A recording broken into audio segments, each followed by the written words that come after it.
The knock came so soft that Wade Forsythe almost missed it over the howling Wyoming wind that rattled the shutters of his ranch house. He had been sitting at his rough-hewn table, staring at the ledger that showed numbers he didn't want to see, when 3 tentative raps pulled him from his troubles. It was late, well past sundown, and visitors at this hour usually meant something had gone terribly wrong. He pushed back from the table, his chair scraping against the floorboards, and moved toward the door with the wariness of a man who had learned not to trust surprise. When he opened it, the woman on his porch looked like she'd been dragged through hell backwards. Her dress, once probably a respectable dark blue, was torn at the hem and covered in trail dust. Her auburn hair had escaped whatever pins had once held it, hanging in tangled waves around a face that was pale except for 2 bright spots of cold on her cheeks. She clutched a shawl around her shoulders with white-knuckled hands, and behind her, the October darkness of 1876 stretched endlessly across his land. "I'm sorry to bother you," she said, her voice shaking from cold or fear or both. "My wagon broke an axle about 2 miles back. I've been walking since the sun went down. Do you have any candles I could buy? My lantern ran out of oil and I can't see to fix anything in the dark." Wade looked past her into the night, seeing no one else, no horse, no wagon lights in the distance. "You're alone out there?" "Yes." She swayed slightly, catching herself against the door frame. "I know it's an imposition, but I just need some light to work by. I have money." "Madam, you're not going back out there tonight." Wade stepped aside, pulling the door wider. "Come in before you freeze to death on my porch." She hesitated, and he could see the calculation in her eyes, weighing the danger of a strange man against the certainty of the cold Wyoming night. Finally, necessity won out and she stepped inside. The warmth of his fire seemed to hit her all at once, and she swayed again. Wade caught her elbow, steadying her. "When's the last time you ate?" he asked. "This morning. I had some bread." He guided her to the chair he'd just vacated and moved to his stove, where a pot of stew still sat from his own dinner. As he ladled some into a bowl, he studied her from the corner of his eye. She was young, probably mid-20s, and would have been pretty if she hadn't looked so exhausted. There was something refined about her despite her current state, the way she held herself, the quality of her dress beneath the dirt. "I'm Wade Forsythe," he said, setting the bowl in front of her with a spoon. "This is the Walking F Ranch about 5 miles north of Fort Bridger. Sarah Huntley." She picked up the spoon but paused before eating. "Thank you. I'll repay you for the food and the candles. We can talk about that when you've got some warm food in you and aren't about to fall over." He poured coffee from the pot on his stove, strong and black, and set that beside her too. What's a woman doing alone on the trail at this time of year? Getting close to winter to be traveling through Wyoming. Sarah took a spoonful of stew, and he watched her try to eat slowly despite obvious hunger. "I was heading to Fort Bridger to stay with my aunt. My parents died of fever last spring in Ohio, and I sold everything to come west. My Aunt Martha runs a boarding house there. She's my mother's sister. Martha Huntley. Yes, you know her.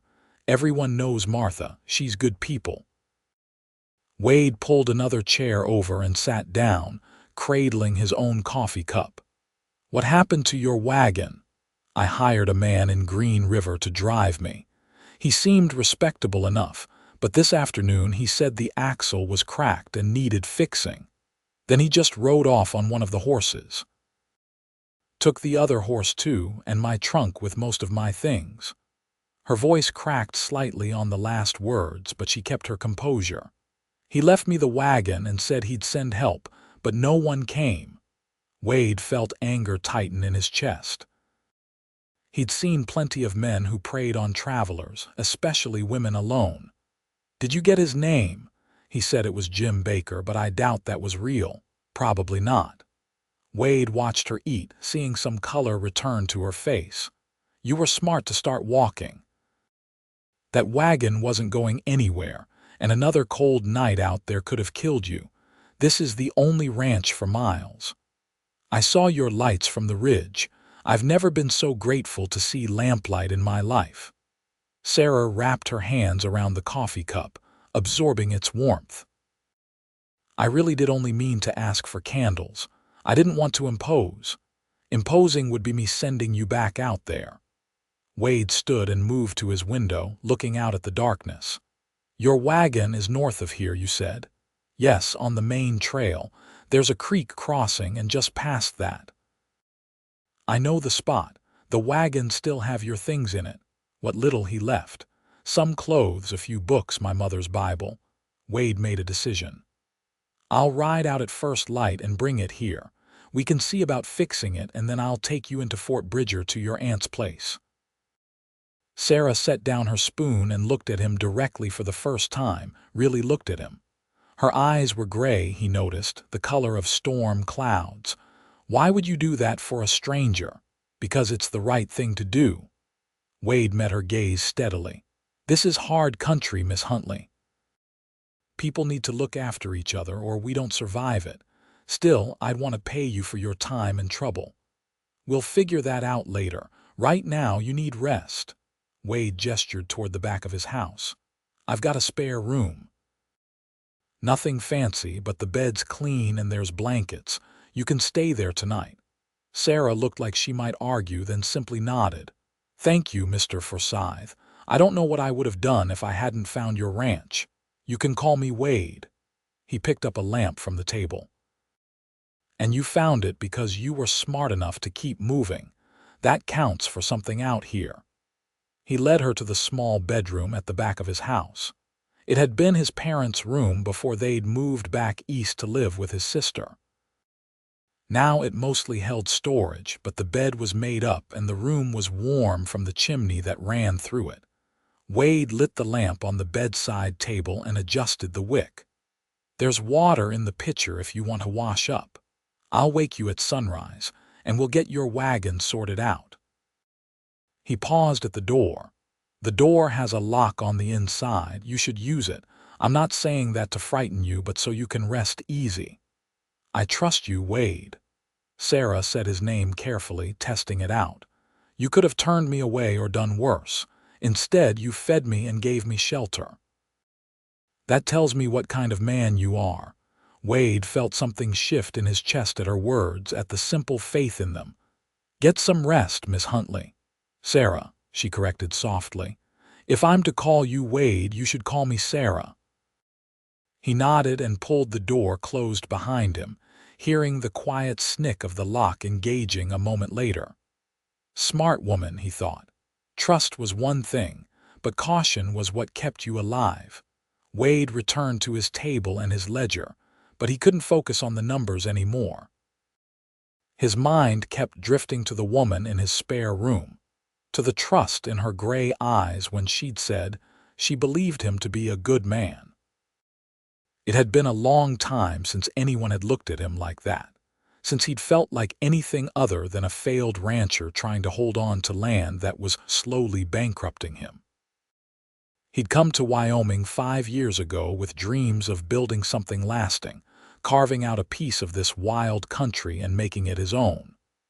The first 2 years had been good. His cattle had thrived, and he'd even started to save money toward buying more land. Then the winter of 1873 had hit, brutal and unforgiving, killing half his herd.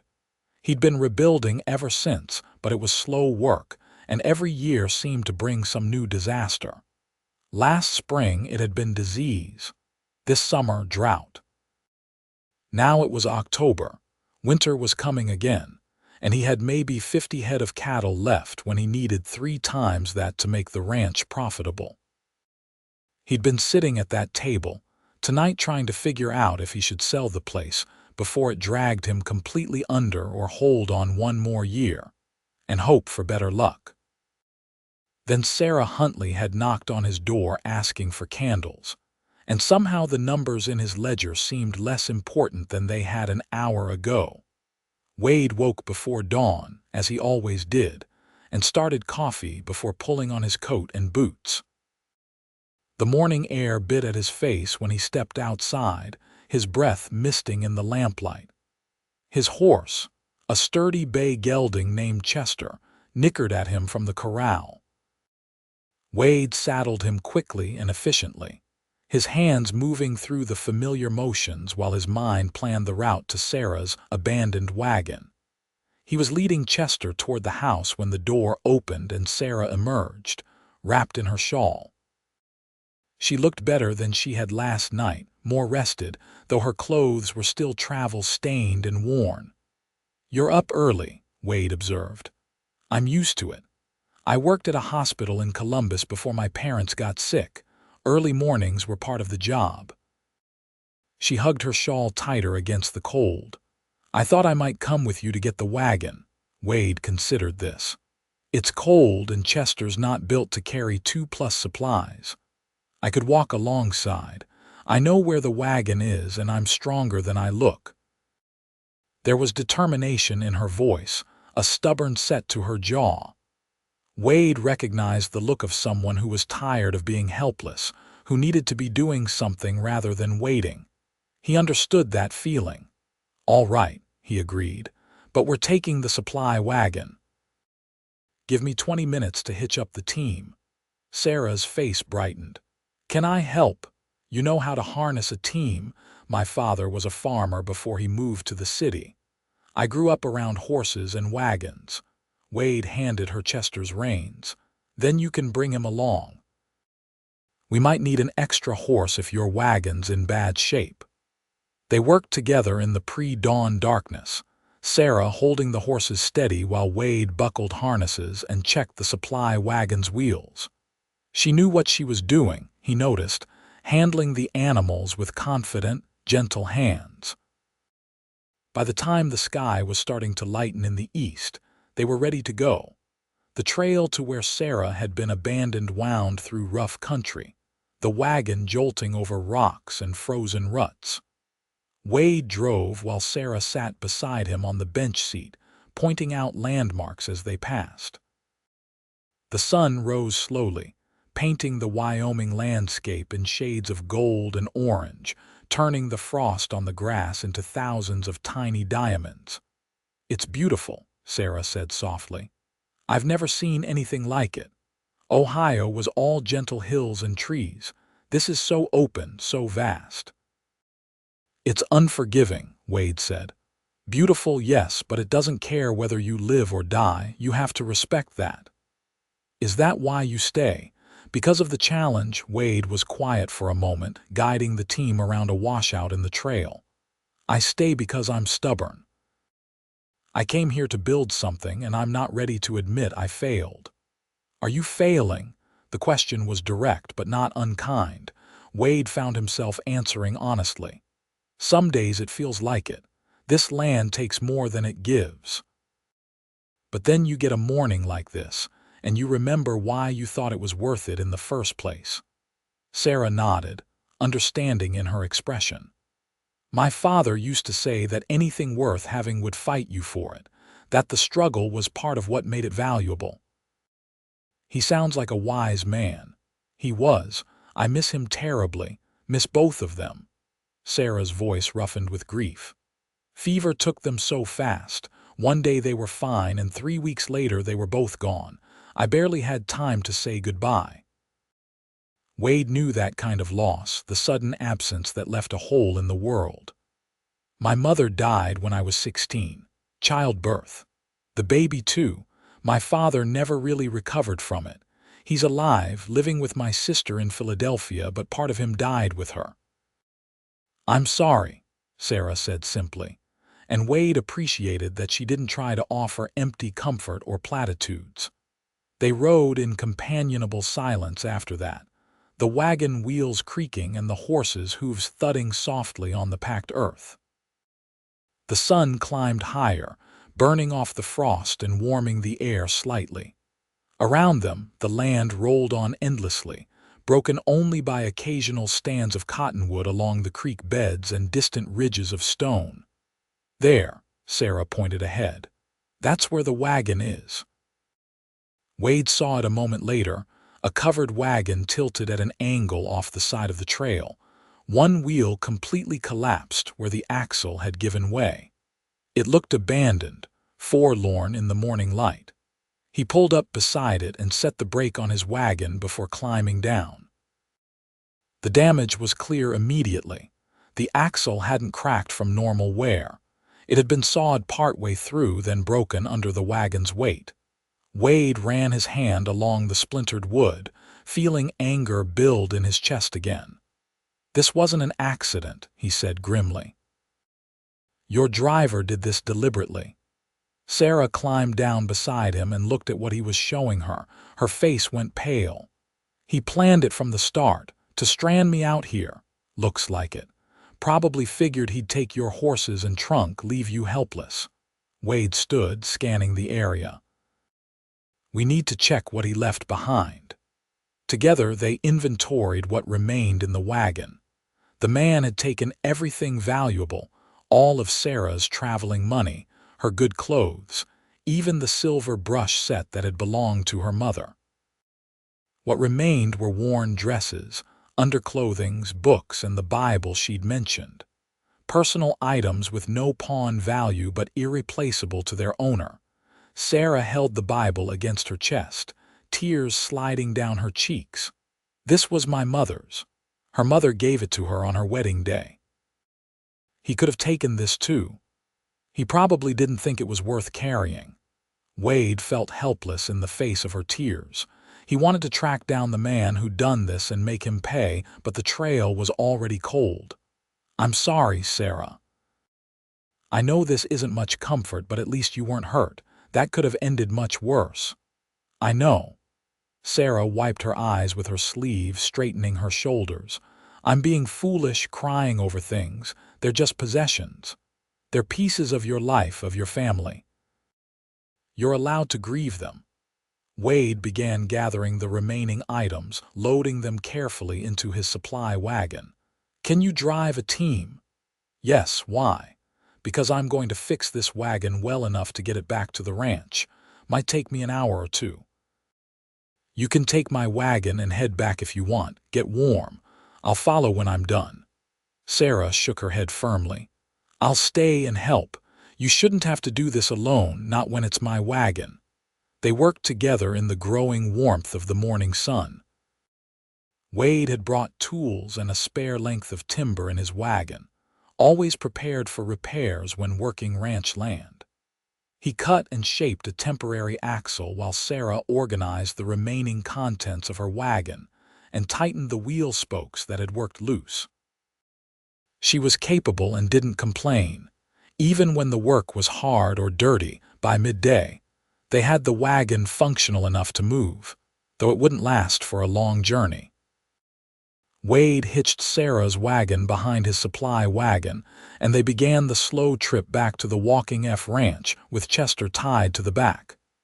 "Your aunt will be worried," Wade said as they traveled. "She was expecting you when? This week sometime."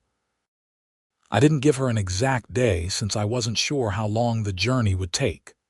Sarah was quiet for a moment. "Will you take me into Fort Bridger after we get back to your ranch?" Wade glanced at her. "You're welcome to stay at the ranch until we get your wagon properly fixed. Might take a few days to do it right. I couldn't impose on you like that. You already said you trust me, and Martha Huntley's boarding house is full up this time of year. I know because I buy eggs from her, and she mentioned last time I was in town that she had a waiting list. If she wasn't expecting you on a specific day, she might have rented your room already." Sarah's face fell. "I didn't think of that. I should have been more specific in my letter. You can send word to her from the ranch. I've got a hand, Tommy Chen, who's taking supplies into town tomorrow. He can carry a message. Let her know you're safe and will come when the wagon's ready." "Tommy Chen," Sarah repeated. "That's an unusual name for these parts. His father came to work on the railroads, stayed after the work was done. Tommy was born in California, came to Wyoming looking for ranch work. He's been with me 3 years now, best hand I've ever had. Wade kept his voice matter of fact, waiting to see how she'd respond. I worked with a Chinese doctor at the hospital in Columbus, Dr. Wang. He taught me more about medicine than any of the white doctors ever did. Sarah's tone held approval. Seems to me a man's character matters more than where his people came from. Wade felt something warm settle in his chest. I think we're going to get along just fine, Sarah Huntley. They reached the ranch as the sun was beginning its descent toward the western horizon. Wade pulled the wagons into the barn and began unhitching the teams while Sarah helped with the buckles and straps. They were finishing up when a wiry man with Chinese features emerged from the back of the barn, carrying an armload of hay. "Boss, I thought I heard the wagon." He stopped when he saw Sarah, his eyebrows rising. "Didn't know we had company." "Tommy, this is Miss Sarah Huntley.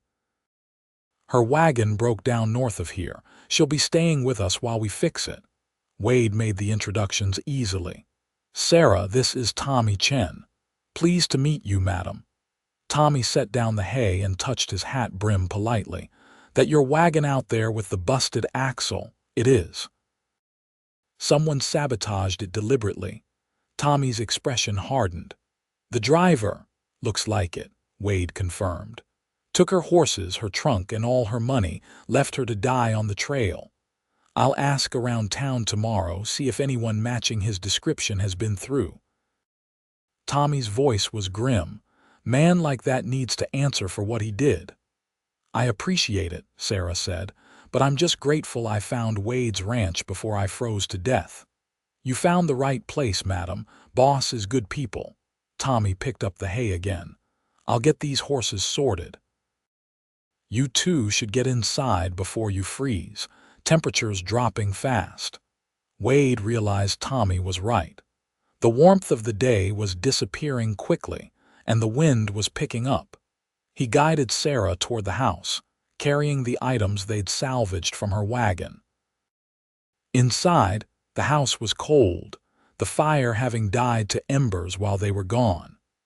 Wade built it back up while Sarah wandered his small living space, looking at the sparse furnishings and the few personal items he'd accumulated. His house wasn't much, just 4 rooms, rough furniture, and functional rather than comfortable. But it was clean and solid, built to withstand Wyoming winters.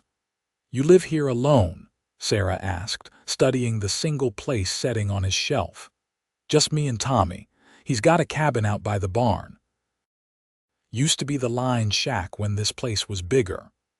Wade didn't elaborate on that, on the years when his ranch had employed 6 men instead of 1.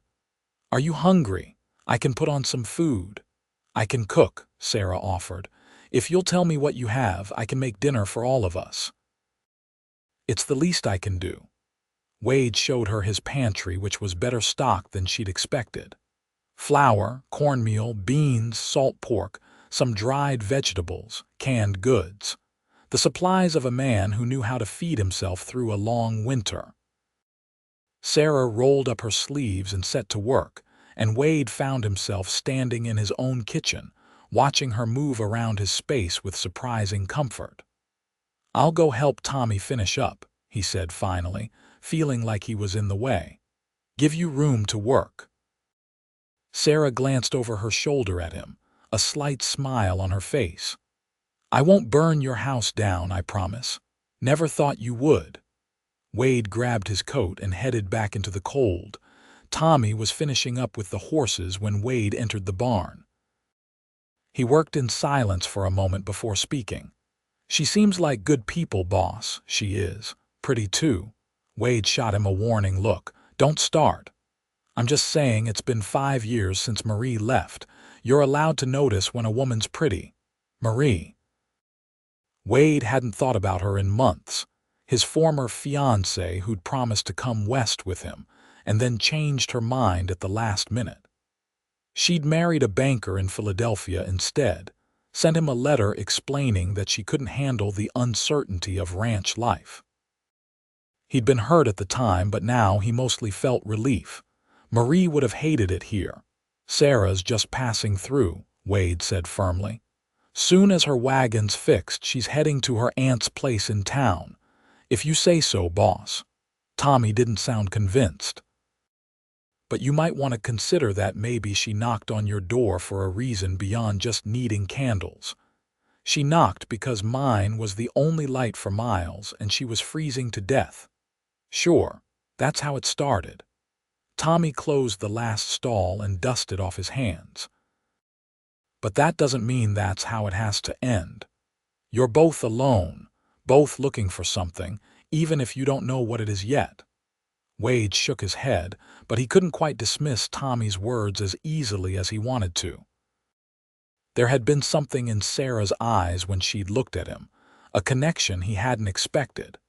But he'd learned not to build dreams on maybes and possibilities. This ranch had taught him that hope without foundation was just another word for foolishness. Come on, he said to Tommy. Let's go see what she's made for dinner. The smell hit them as soon as they opened the door to the house, something savory and warm that made Wade's stomach growl. Sarah had transformed his kitchen, somehow creating what looked like a feast from his basic supplies. There was fresh bread cooling on the counter, beans with salt pork simmering on the stove, and what looked like apple fritters frying in his skillet. You had dried apples, Sarah explained when she saw his surprised expression. And I found some sugar and cinnamon. I hope you don't mind. Mind. This smells better than anything I've cooked in years. Wade pulled out chairs at his table, which Sarah had set with his mismatched plates and utensils. Where did you learn to cook like this? Necessity, mostly. After my father's farm failed and we moved to the city, money was tight. I learned to make a little go a long way. Sarah brought the food to the table, and Tommy helped her carry the dishes. Plus, at the hospital, I sometimes had to feed patients who couldn't eat normal food. You learn to be creative. They sat down together, the three of them around Wade's table, and for the first time in years, the house felt lived in, warm in a way that had nothing to do with the fire. Sarah told stories about her work at the hospital, making them laugh with descriptions of difficult doctors and stubborn patients. Tommy shared tales from his railroad days, and Wade found himself talking about the early years of the ranch, when everything had seemed possible. Why the walking F? Sarah asked, gesturing at the brand that was burned into a piece of wood hanging on Wade's wall. It's a play on words. The F is for Forsythe, obviously. The walking part, well, my father used to say that a man who stays in one place gets roots, but a man who keeps moving stays free. When I came here, I wanted both, roots and freedom, so I called it the Walking F, a place that's stable but always moving forward. Wade felt slightly embarrassed explaining it. It had made more sense 5 years ago. I like it, Sarah said softly. It sounds like hope. Like even when things are hard, you keep putting one foot in front of the other. That's all you can do sometimes, Wade agreed. After dinner, Tommy excused himself to head back to his cabin, leaving Wade and Sarah alone with the dishes. They washed them together at the basin, falling into an easy rhythm that felt natural despite having just met. Tell me about your aunt, Wade said as he dried a plate. You must be excited to see her. I am. She's my mother's younger sister, only by a few years. When I was little, she used to visit us every summer. She had the most amazing stories about her travels. After her husband died, she decided to come west and start the boarding house. Sarah handed him another plate. She wrote to me after my parents died, told me there was a place for me in Fort Bridger if I wanted it. Said Wyoming needed more women with gumption. Do you have gumption? Wade asked, a smile tugging at his mouth. I knocked on a stranger's door in the middle of the night asking for candles. I'd say that takes some gumption. Sarah's eyes sparkled with amusement. Either that or desperation. Maybe both. They're not mutually exclusive. Wade set down the dish he was drying and turned to face her fully. The lamplight caught in her hair, turning it copper and gold. For what it's worth, I think your aunt is right. You've got the kind of strength this place needs. Sarah met his gaze and something passed between them, an awareness that made the air feel charged. Wade, I need to ask you something, and I want an honest answer. All right. Why are you really helping me? You've fed me, sheltered me, spent your whole day retrieving my wagon. You've been nothing but kind, and you don't know anything about me. Is it just because it's the right thing to do, or is there something else? Wade considered his answer carefully. He could lie, make it about duty or decency. But Sarah had asked for honesty, and he found he didn't want to give her anything less. At first, it was just about helping someone in trouble. That's how I was raised. But then I started talking to you, and I realized I liked the sound of another voice in this house. I liked having someone to cook dinner with, to share stories with. This ranch has been lonely, Sarah. I've been lonely. And you walked up to my door and reminded me what it felt like to have something worth coming home to. He paused. Is that honest enough? Sarah's expression softened. Yes, thank you. She reached out and touched his hand where it rested on the counter, just a brief pressure of her fingers against his. I've been lonely too. These past months since my parents died, I've felt like I've been walking through fog, nothing solid to hold on to. But tonight, sitting at your table, listening to you and Tommy talk, I felt like I was part of something again, like I wasn't just drifting. Wade turned his hand over, capturing her fingers in his. Her hand was small but strong, calloused from work. You're not drifting anymore. You've got your aunt, a new life waiting in Fort Bridger, I know. But she didn't pull her hand away. Still, it's nice to feel anchored, even if it's just for a little while. They stood there in the lamplight, hands joined, neither quite ready to break the moment. Finally, Sarah stepped back, the connection breaking. I should let you get some rest, she said. You've had a long day because of me. It's been a good day, though. Wade walked her to the spare room, carrying the lamp to light her way. At the door, he paused. Sarah, tomorrow I need to ride out and check on my herd. It'll take most of the day. You're welcome to stay here, or if you'd rather, Tommy can take you into town with him. I'll stay, Sarah said immediately. If that's all right, I'd like to work on my wagon, see what else needs fixing. And maybe I can make myself useful around the house, repay some of your hospitality. You don't need to repay anything. I want to help, Wade. Please let me. He nodded, understanding that this was about more than just repayment. It was about not being helpless, about contributing. All right. But only if you promise to rest too. You've been through a lot, I promise. Sarah took the lamp from him. Good night, Wade, and thank you for everything. Good night, Sarah.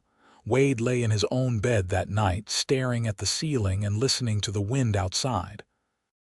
He could hear Sarah moving around in the next room, the soft sounds of her settling in for sleep. It had been so long since another person had been in this house, since he'd felt the comfort of not being alone. Tommy was right, he realized. Sarah had knocked, asking for candles, something temporary to light her way, but somehow she'd brought a different kind of light into his home. The kind that made him remember what he'd been trying to build here in the first place. Not just a ranch, but a life. The question was, what happened when it was time for that light to leave? Wade woke before dawn as usual and slipped out of the house quietly, not wanting to wake Sarah.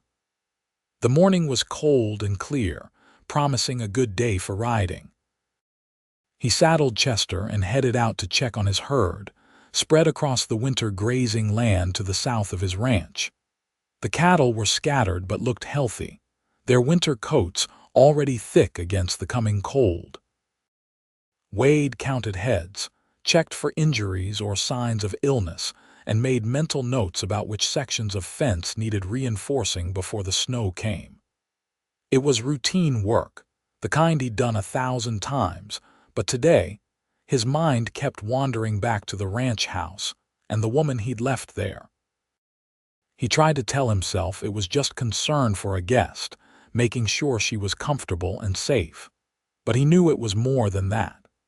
There was something about Sarah that had gotten under his skin in the space of a single day.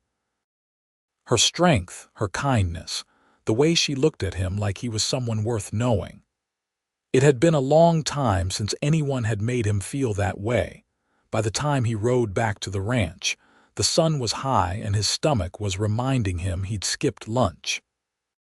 He could smell food cooking as he approached the house, and when he opened the door, he found Sarah at his stove, flour dusting her hands and a smile on her face. "Perfect timing," she said. "I was just about to put biscuits in the oven." Wade looked around his kitchen in amazement. It was cleaner than it had been in months, everything organized and tidy. There were curtains on the windows, simple fabric that she must have found somewhere in the house. His table was set for two, and something that smelled like heaven was simmering on the stove. "Sarah, you didn't have to do all this. I wanted to. Besides, I needed to keep busy." She wiped her hands on the apron she'd found somewhere.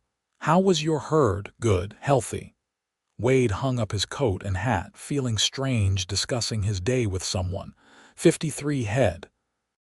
"I've got them spread across the south pasture for now." "Is that a lot?" Sarah asked, putting the biscuits in the oven. "Not really. I need at least 150 to make the ranch profitable. Used to have 200 before the winter of '73. Wade washed his hands at the basin. "Now I'm just trying to build back up, one calf at a time. That sounds hard, slow." "It is. Sometimes I wonder if I'm fighting a losing battle." Wade sat down at his table and Sarah joined him with cups of coffee. "But then I think about giving up, selling the place, and I can't do it. This ranch is all I've got." Sarah studied him over the rim of her cup. "Is it the ranch you can't give up, or the dream of what the ranch represents?" Wade blinked, caught off guard by the question. "What do you mean? You came here to build something, right? To prove you could make it on your own, carve out a place in the world. Maybe what you're really holding on to isn't the land, but the idea of succeeding, of showing that you made the right choice." Sarah's voice was gentle. "I'm not judging. I'm just wondering if maybe you're making this harder than it needs to be because you think giving up means you failed." Wade was quiet for a long moment.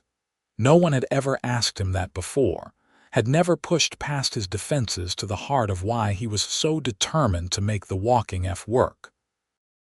"My father didn't want me to come west.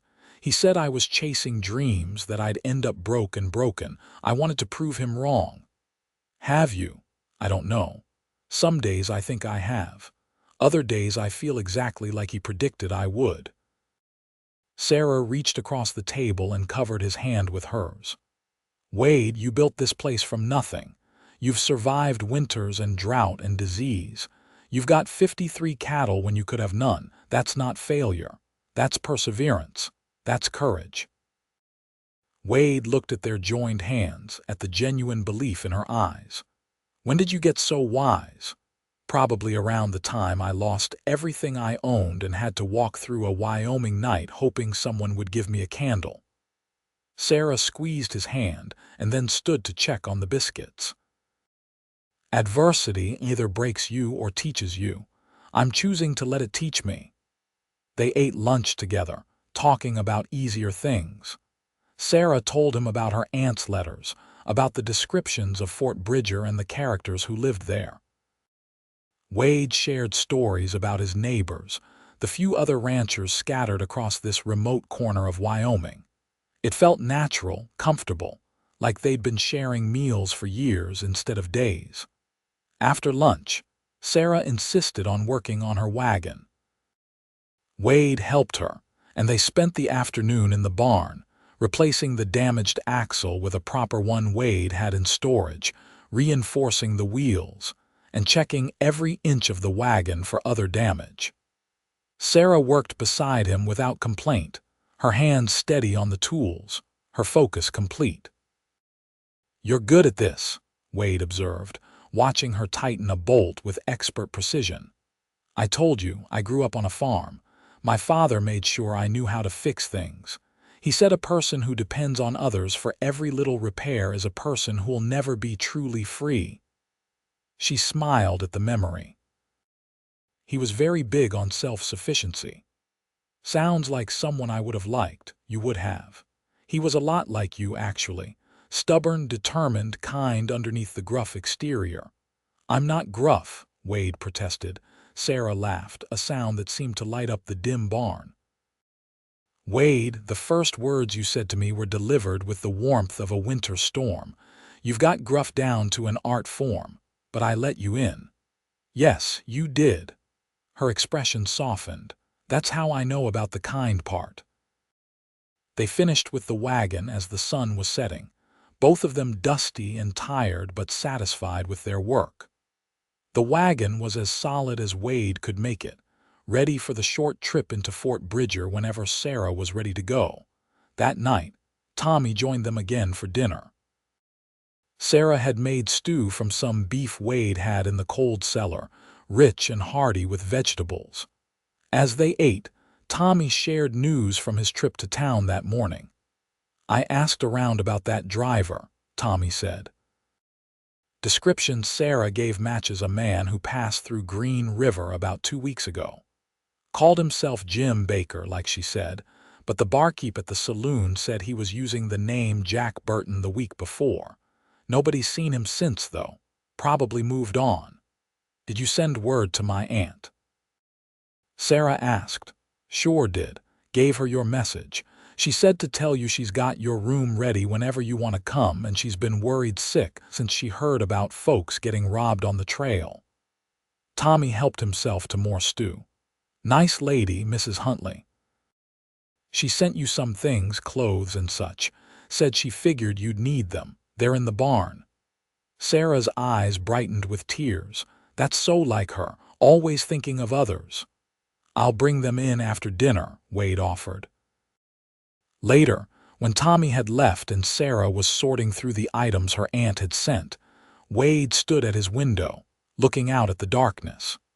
3 days ago, he'd been alone in this house, staring at a ledger and wondering if he should give up. Now there was lamplight in his spare room, the sound of Sarah singing softly to herself, the smell of her cooking lingering in his kitchen. In 3 days, she'd changed everything. The question was, could he let her go? Sarah appeared beside him, wrapped in a shawl her aunt had sent. "It's a beautiful night. Cold, though. Winter's coming." "Is it always this cold in October?" "This is mild. Wait until January." Wade glanced at her. "Your aunt's boarding house is warm, though. She's got good stoves, thick walls. You'll be comfortable there." "I'm sure I will." Sarah was quiet for a moment. "Wade, can I ask you something personal? Seems like we're past the point of standing on formality." "Why haven't you gotten married? Built a family here? This ranch seems like it should be full of children and life, not just one man alone." Wade had been expecting this question or one like it. "I was engaged once. Woman named Marie.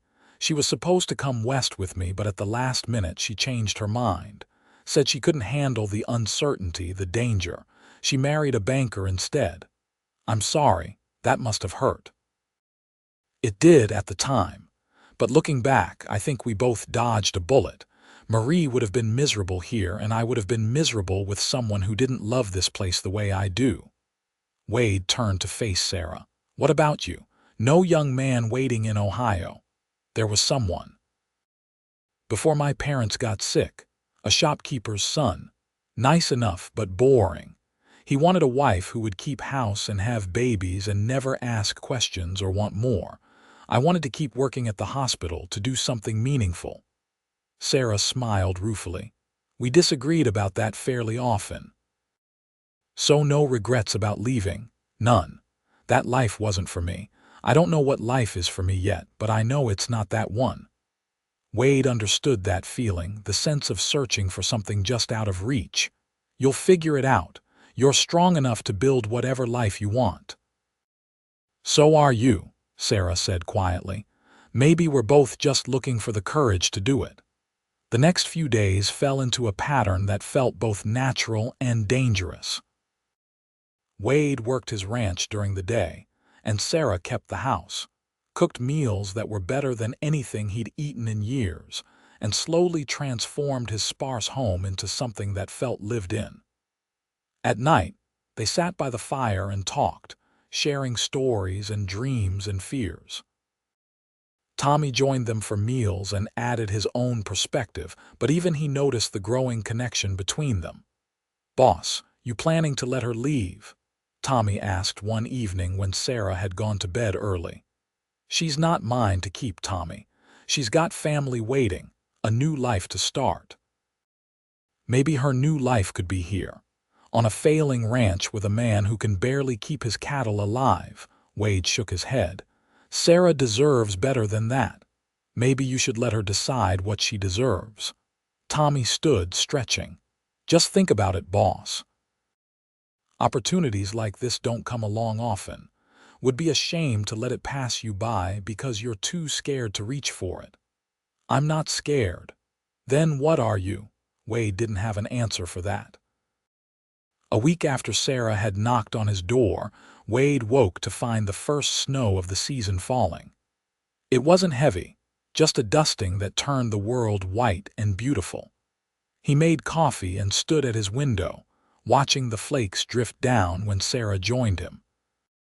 "It's beautiful," she breathed, her eyes wide. "I've seen snow before, but never like this, so clean and untouched. Wait until February, you'll be sick of it then." But Wade smiled as he said it. "I suppose I should think about going to Fort Bridger soon. My wagon's fixed, and I've imposed on your hospitality long enough." Wade felt something twist in his chest. "You haven't imposed. You've been nothing but helpful. This house has never been cleaner, and I've never eaten better. Still, I can't stay forever. My aunt is expecting me, and I need to start building my own life." Sarah wrapped her hands around her coffee cup. "Unless you need help for a few more days, I could stay through the weekend, help you get ready for winter." Wade knew he should let her go, knew that every day she stayed would make it harder when she finally left, but he couldn't make himself say the words. "I'd appreciate the help," he said instead. They spent the next few days in a flurry of winter preparation. Wade showed Sarah how to check the cattle for signs of illness, how to break ice on the water troughs, how to stack hay in the barn so it would stay dry through the snow. She learned quickly, asking smart questions and remembering everything he taught her. In the evenings, they worked in the house, insulating windows and checking the chimney, making sure everything was tight and warm. Tommy helped, and the three of them fell into an easy rhythm, almost like a family. Almost. On Sunday evening, after Tommy had left and they'd finished dinner, Sarah broached the subject Wade had been avoiding. "I need to go to Fort Bridger tomorrow. My aunt will be wondering what's happened to me, even with Tommy's messages. I know. Will you take me?" "In my wagon so I can bring my things?" "Of course." Wade's voice sounded flat even to his own ears. Sarah moved to stand in front of him, forcing him to meet her eyes. "Wade, what is this, between us? I don't know what you mean." "Yes, you do. This past week, we've been dancing around something. I feel it, and I think you do too. But neither of us has been willing to name it." Wade looked at her, at the woman who'd walked out of the darkness asking for candles and somehow become the light in his life. He could lie, could pretend there was nothing between them but gratitude and circumstance. But Sarah deserved better than lies. "I care about you," he said simply. "More than I should, given we've only known each other a week. You've made this house feel like a home again. You've reminded me why I wanted to build something here in the first place. When I think about you leaving tomorrow, It feels like losing something I didn't know I needed until I had it." Sarah's eyes shimmered with tears. "I care about you too. These past days have been some of the happiest I've had since before my parents died. I feel safe here, valued. When you look at me, I don't see pity or obligation. I see respect, partnership, maybe something more. Then why leave?" The words burst out of Wade before he could stop them. "Stay. Not as a guest, but as part of this ranch. Help me build it into something worth having. We work well together, Sarah. You have to know that." "I do know that. But Wade, I can't build my life around a man I've known for a week. That's not strength, that's desperation. And I won't be that woman, the one who attaches herself to the first person who shows her kindness." Sarah's voice was gentle but firm. "I need to go to my aunt's. I need to stand on my own 2 feet, figure out who Sarah Huntley is in this new place. If what's between us is real, it'll survive me living in Fort Bridger." Wade knew she was right, even as everything in him wanted to argue. "How far is Fort Bridger?" 5 miles. "That's not far. I could visit. You could. And I could visit here." Sarah took his hand.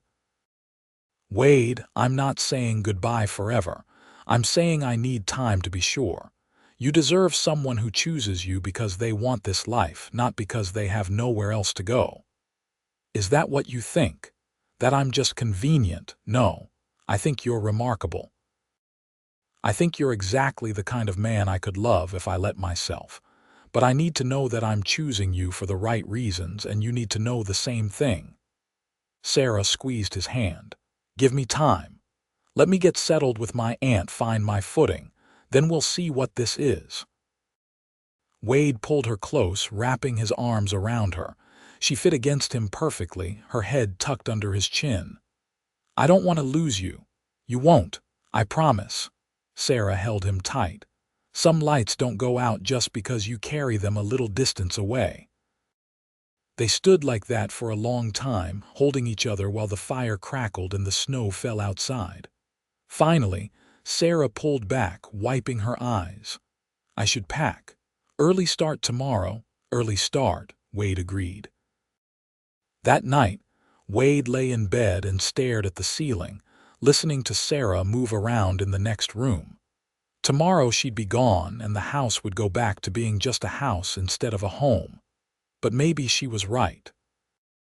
Maybe they both needed time to be sure that what they felt was real and not just loneliness seeking company. He just hoped that when the time came, they'd both choose each other. The morning was clear and cold, the snow from the day before already melting in the bright sun. Wade hitched Sarah's wagon while she loaded her few possessions, the items salvaged from her original journey plus the things her aunt had sent. It didn't amount to much, all told. A woman's life reduced to a single wagon load. Tommy came to see them off, shaking Sarah's hand warmly.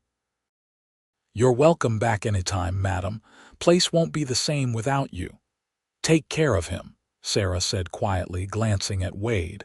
"Make sure he eats more than beans and coffee." "I'll do my best." Wade and Sarah didn't talk much on the ride to Fort Bridger. There didn't seem to be much to say that wouldn't make the parting harder. Instead, they sat side by side on the wagon bench, their shoulders touching, sharing warmth and silent comfort. Fort Bridger was a small town, just a few streets of buildings clustered around the old trading post that had given the place its name.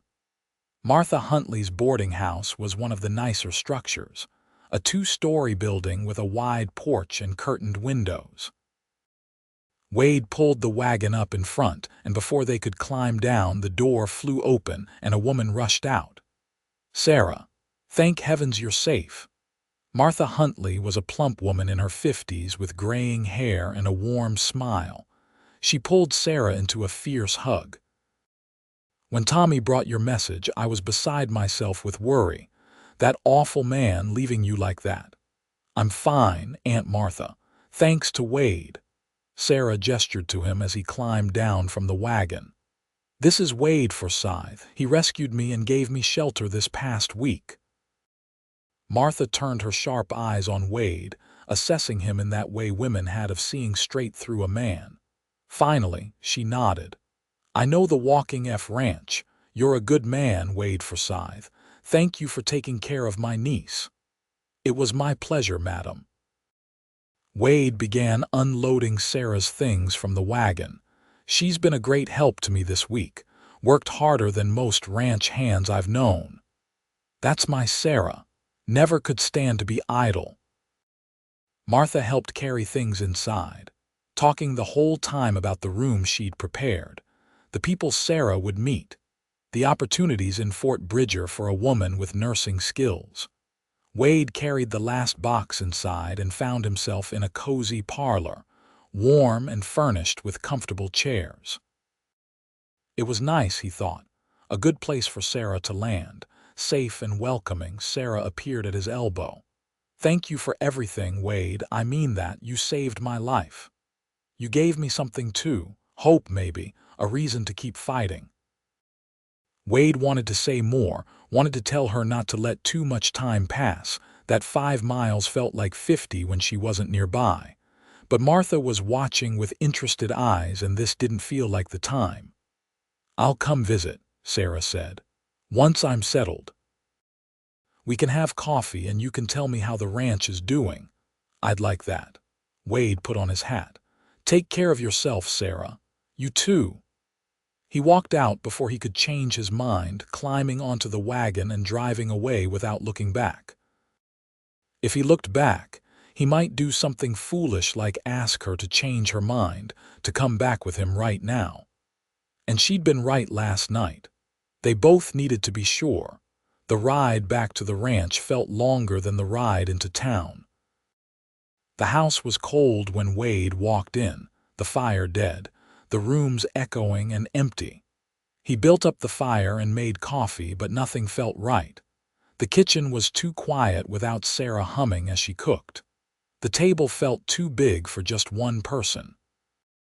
Tommy found him sitting there an hour later, staring into his coffee. "She gets settled all right?" Tommy asked.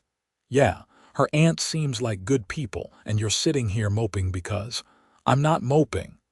Boss, I've known you for 3 years. This is definitely moping." Tommy poured himself coffee and sat down. "So what's the plan? You going to pine away out here, or are you going to do something about it?" She asked for time. "I'm giving her time." "That's smart. But time doesn't mean you can't show her you're serious." Tommy leaned forward. "Boss, that woman knocked on your door asking for candles, and you gave her something better. You gave her light that made her feel safe and valued. But if you want to keep that light in your life, you've got to tend it. You can't just let it sit in Fort Bridger hoping it doesn't go out." "What are you suggesting?" "Court her. Properly. Ride into town, bring her flowers, take her to dinner. Show her you're not just some rancher who was lonely and latched onto the first woman who showed up. Show her you're choosing her specifically because of who she is." Wade considered this. "I don't know how to court anyone. Marie and I were practically arranged by our families." "Then learn. Ask Mrs. Huntley for advice. She seems like the romantic type." Tommy stood up. "But whatever you do, don't just sit here waiting. Life's too short and good women are too rare." Over the next few days, Wade threw himself into ranch work, trying to ignore the emptiness of his house. But Tommy's words kept echoing in his mind.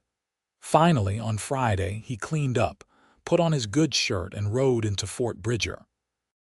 Martha Huntley answered the door of the boarding house with a knowing smile. "Mr. Forsythe, what a pleasant surprise.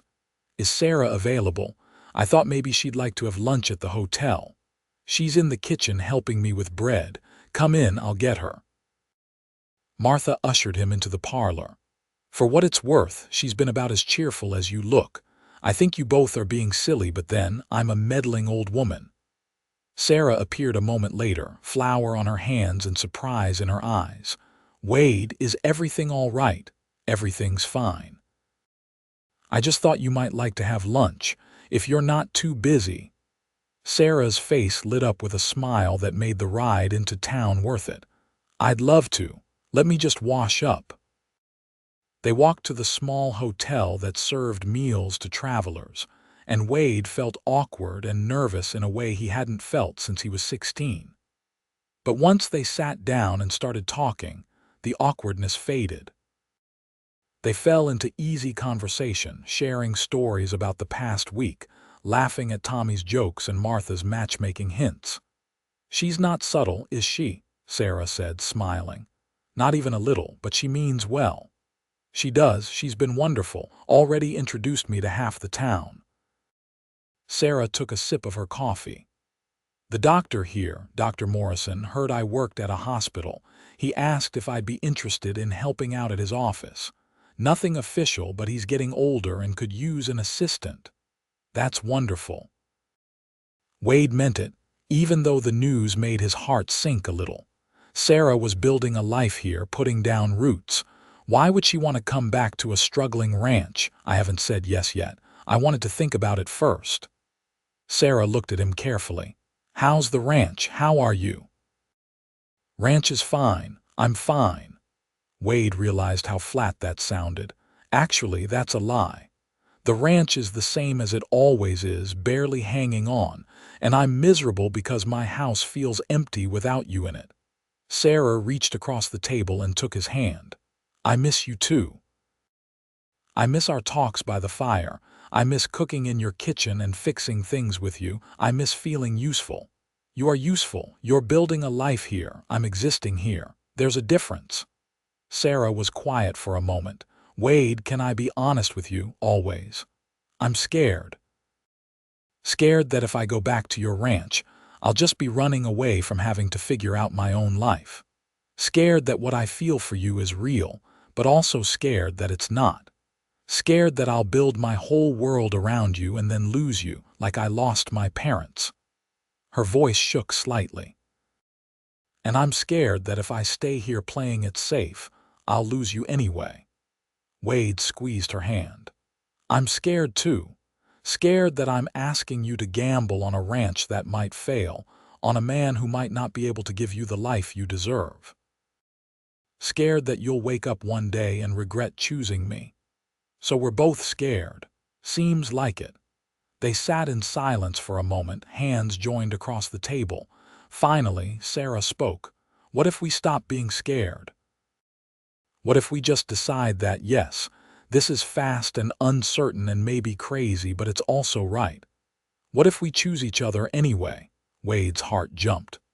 "Are you saying what I think you're saying?" "I'm saying I don't need more time. I know what I want. I want you, Wade Forsythe. I want your ranch and your stubborn determination and your gruff kindness. I want to build something together, to be your partner in this life you're creating." Sarah's eyes were bright with tears and determination. "I'm saying I love you, and I want to stop pretending I don't." Wade stood up, pulling her to her feet, not caring that they were in the middle of a hotel restaurant with people watching. "I love you too. From the moment you knocked on my door asking for candles, you've been lighting up my life. I don't want that light to ever go out." He kissed her then, soft and gentle and full of promise. Around them, the other diners applauded, but Wade barely heard them. All he could focus on was Sarah in his arms, solid and real and choosing him. When they finally broke apart, both of them were laughing. "So what now?" Sarah asked. "Now we go tell your aunt. Then we figure out the rest together." Martha Huntley was thrilled, as they'd expected. She immediately began planning a wedding, talking about dresses and flowers and cakes until Wade's head spun. But Sarah just smiled and caught his eye across the room, and he knew they'd figure it out. They'd figure everything out together. They were married 3 weeks later in a simple ceremony at the church in Fort Bridger. Tommy stood up as Wade's best man, and Martha cried through the whole thing. Sarah wore a dress her aunt had made, simple but beautiful, and when she walked down the aisle toward Wade, he felt like the luckiest man in Wyoming. "I, Wade Forsythe, take you, Sarah Huntley, to be my wife," he said, his voice steady and sure. "I promise to be your partner, to support your dreams, to work beside you building a life worth living. I promise to tend the light you brought into my darkness, to make sure it never flickers or fades." Sarah's vows were just as heartfelt, promising to stand beside him through hard times and good, to be his equal and his complement, to choose him every day for the rest of their lives. When the preacher pronounced them husband and wife, Wade kissed his bride and felt something settle in his chest, a sense of rightness that he'd been missing for years. This was what he'd come west to find. Not just land or cattle or success, but this feeling of completeness, of having found the person who made everything else make sense. The wedding celebration was small but joyful. Half the town turned out, bringing food and well wishes. Tommy made a toast that had everyone laughing, and Martha organized dancing in the street. Wade whirled Sarah around, both of them grinning like fools, and for the first time since coming to Wyoming, he felt like everything might actually work out.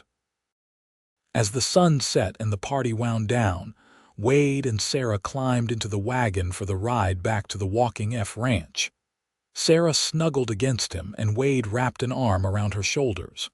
"Ready to go home, Mrs. Forsythe?" he asked. "Home," Sarah repeated, testing out the word. "Yes, I'm ready." The ranch looked different when they arrived, welcoming in a way it never had before. Tommy had lit lamps in all the windows and smoke curled from the chimney. When they walked inside, Wade saw that someone, probably Martha, had decorated with wildflowers and left food warming on the stove.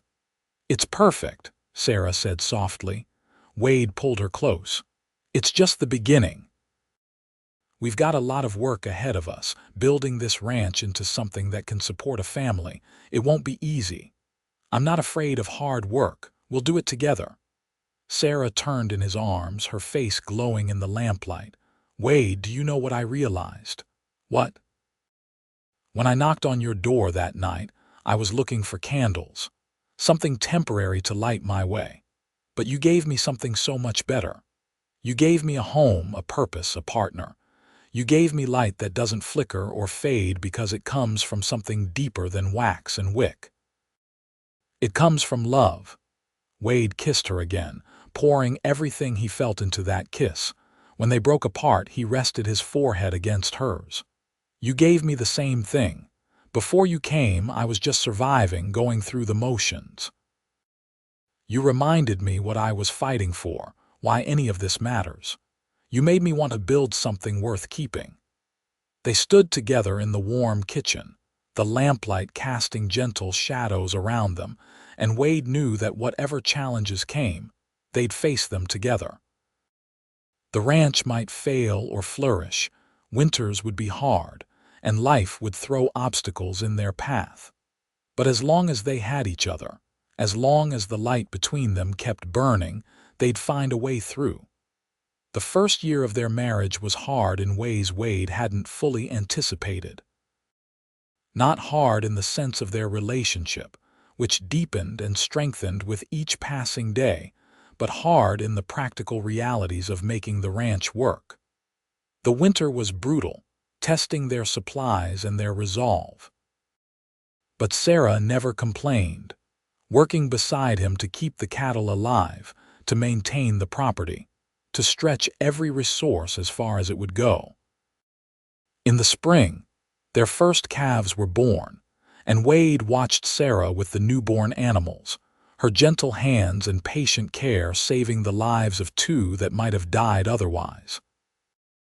She had a gift with living things, whether human or animal, and Wade found himself grateful every day that she'd chosen this life with him. Tommy remained their steadfast friend and helper, his presence making the difference between success and failure more times than Wade could count.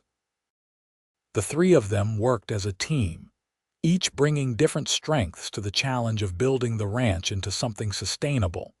Sarah did start helping Dr. Morrison in town, riding in twice a week to assist with patients.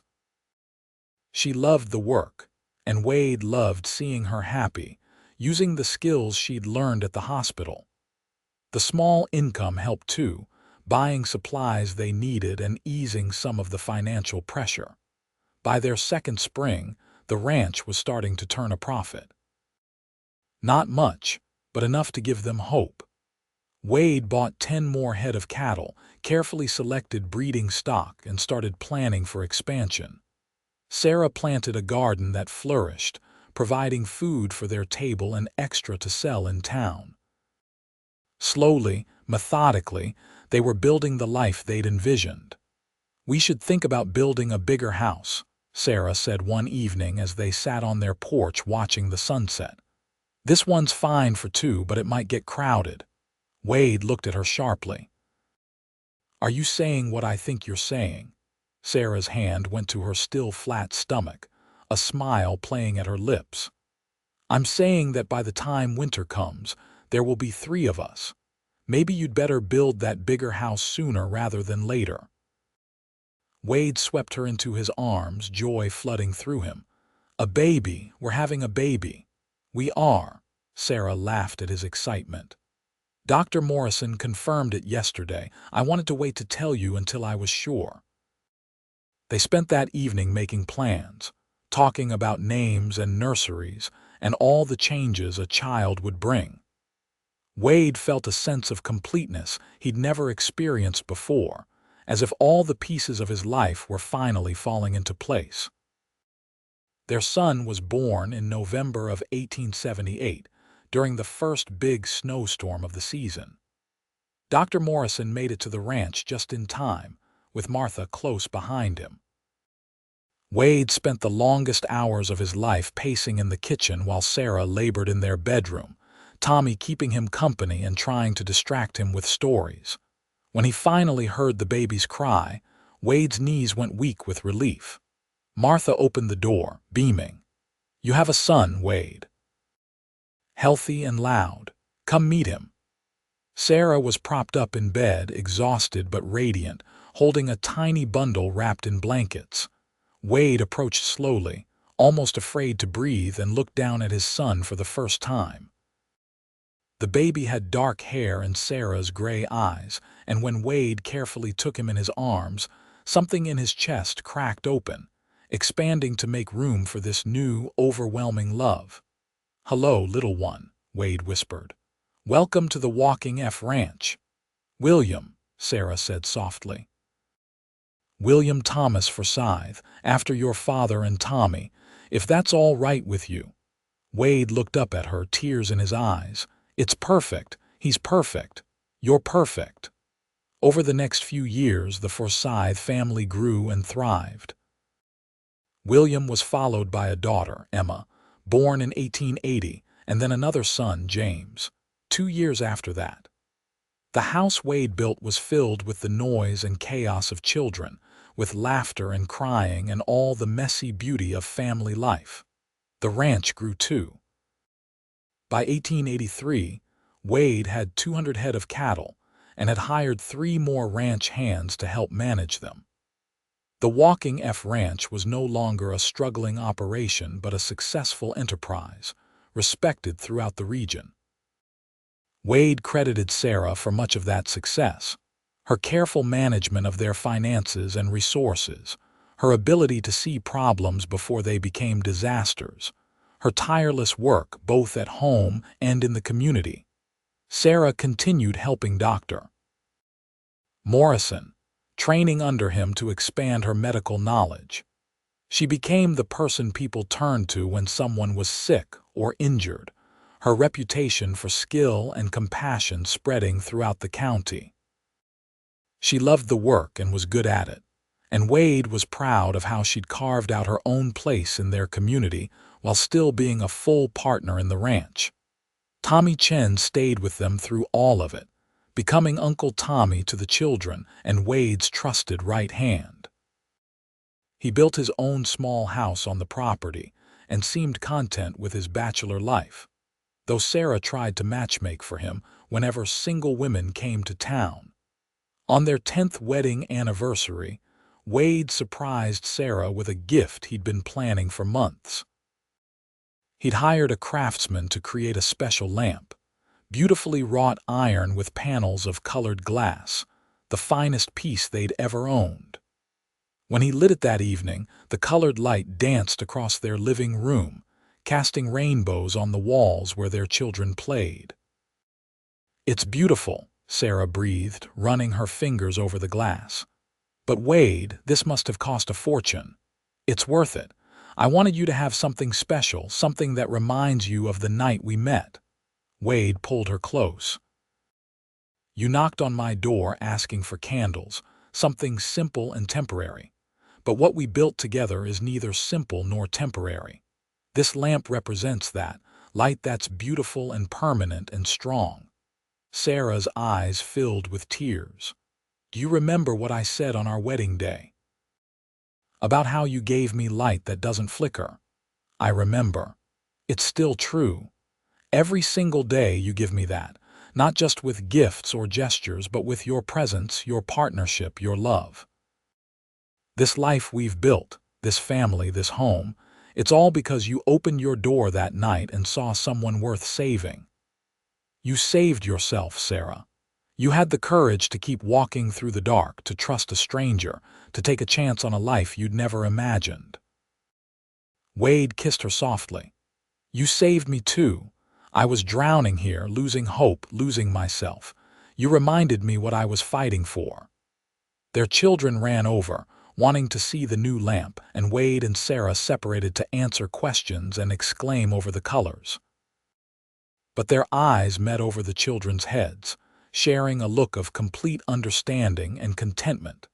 As the years continued to pass, the Walking F Ranch became one of the most successful operations in Wyoming. Wade expanded into horse breeding, and Sarah's medical practice grew until Dr. Morrison officially made her his partner.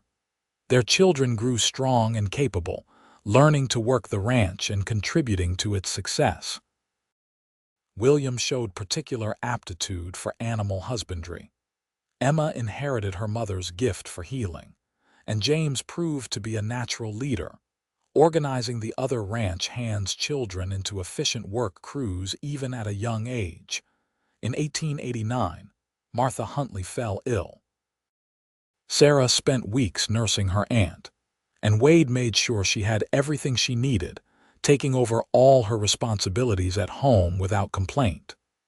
When Martha finally passed peacefully in her sleep, Sarah grieved deeply, but found comfort in knowing her aunt had lived to see her happy and settled. "She told me something before she died," Sarah said to Wade as they stood at Martha's graveside. "She said she always knew you were special from the moment she met you. She said she could see in your eyes that you were a man who understood the difference between shelter and home. Shelter is just walls and a roof, but home is where someone sees you and chooses to stay. Your aunt was a wise woman, she was, and she was right about you." Sarah leaned against him. "You gave me both, Wade, shelter when I needed it and a home that I chose to stay in. I've never regretted that choice, not for a single day." By the turn of the century, Wade and Sarah were in their 50s, their children grown and starting families of their own. William had taken over much of the daily operation of the ranch, showing a keen business sense that ensured its continued prosperity. Emma had trained officially as a nurse and opened her own practice in Fort Bridger. James had gone east for education, but promised to return and bring new ideas to improve the ranch. Wade and Sarah spent more time together than they had in years, riding out to check on the herd not because they had to, but because they wanted to, because it was their favorite way to spend time together. They'd sit on their porch in the evenings, watching the sun set over land they'd made prosperous through hard work and determination, and count themselves blessed. "You ever think about that night?" Sarah asked one evening, "when I knocked on your door all the time? Best thing that ever happened to me. I was so scared, so desperate. All I wanted was something to light my way so I could fix my wagon and keep going." Sarah laughed softly. I had no idea I was exactly where I needed to be, that the light I was looking for was right there behind that door. Wade took her hand, their fingers intertwining with the ease of decades of practice. I was sitting at my table that night thinking about giving up, about selling the ranch and admitting defeat. Then you knocked, and suddenly I had a reason to keep fighting. You gave me purpose, Sarah. Direction. Hope. We gave each other those things. That's what makes it work, I think. We didn't just save each other that night. We chose to keep saving each other every day since then. They sat in comfortable silence, watching the stars emerge one by one in the darkening sky. The ranch spread out around them, prosperous and peaceful, a testament to everything they'd built together. The house behind them was warm with lamplight, waiting for them to come inside. Their children were happy and settled, building their own lives while staying connected to the family ranch. Tommy was in his cabin, probably reading or writing letters to his nieces and nephews in California. Everything they'd worked for, everything they'd dreamed of, had come to pass. Not easily, not without struggle and sacrifice, but it had happened. They'd made it happen together. "I love you, Sarah Forsythe," Wade said into the quiet night. "Every day I love you more than the day before. I love you too, Wade, my light that never flickered out." Sarah squeezed his hand. "My home."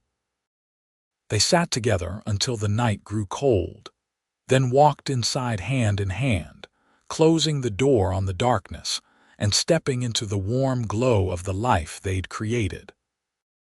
The lamp Wade had given Sarah all those years ago still stood in its place of honor, its colored glass casting gentle light across the room.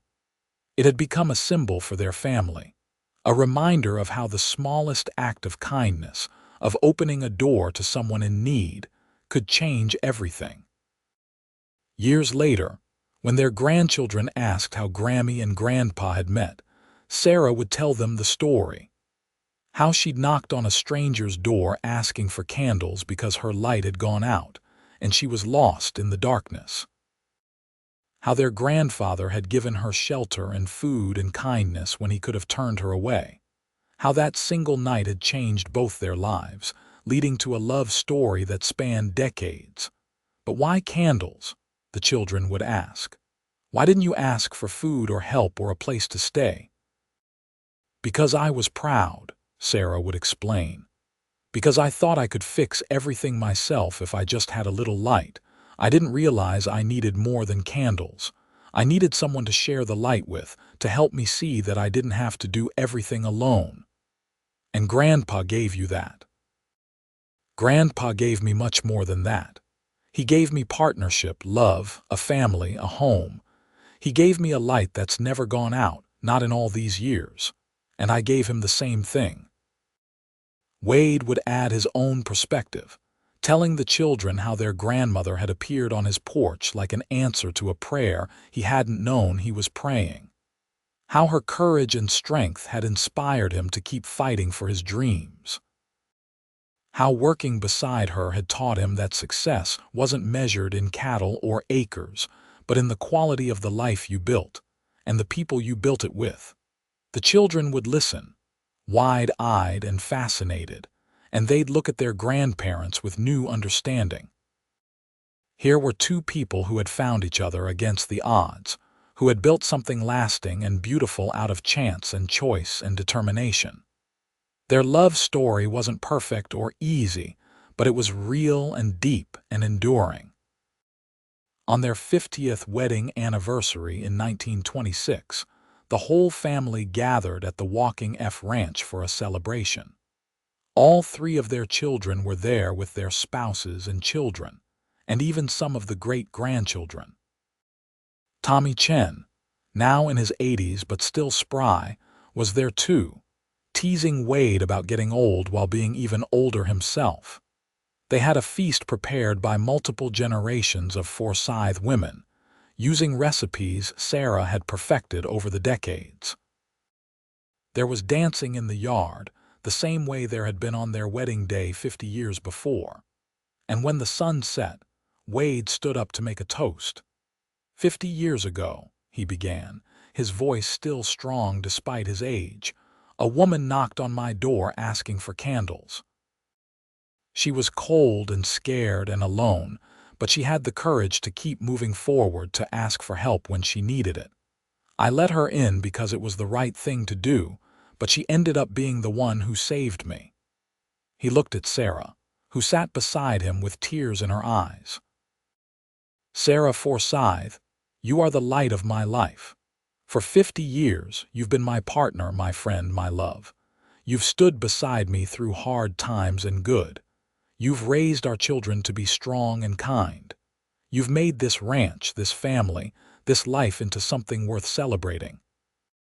And I want you to know that if I could go back to that night, knowing everything that would come after, I'd make the same choice. I'd open that door, I'd let you in, and I'd spend the rest of my life loving you. Sarah stood, and Wade pulled her into his arms. Around them, their family applauded and cheered, but Wade barely heard them. All his focus was on the woman in his arms, the girl who'd knocked on his door asking for candles and ended up giving him everything that mattered. I'd make the same choice too, Sarah whispered against his chest. Every single time. They danced together as the sun set and the stars came out, surrounded by the family they'd created and the life they'd built.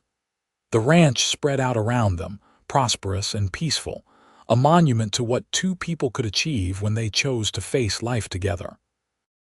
And when Wade finally led Sarah back to their house, their children and grandchildren calling out goodnight, he felt the same sense of rightness he'd felt on their wedding day so many years ago. Inside, he lit the special lamp he'd given her on their 10th anniversary, and they sat together in its colored light, holding hands and remembering all the years that had brought them to this moment. No regrets, Wade asked softly. Not a single one. Sarah raised his hand to her lips and kissed it gently.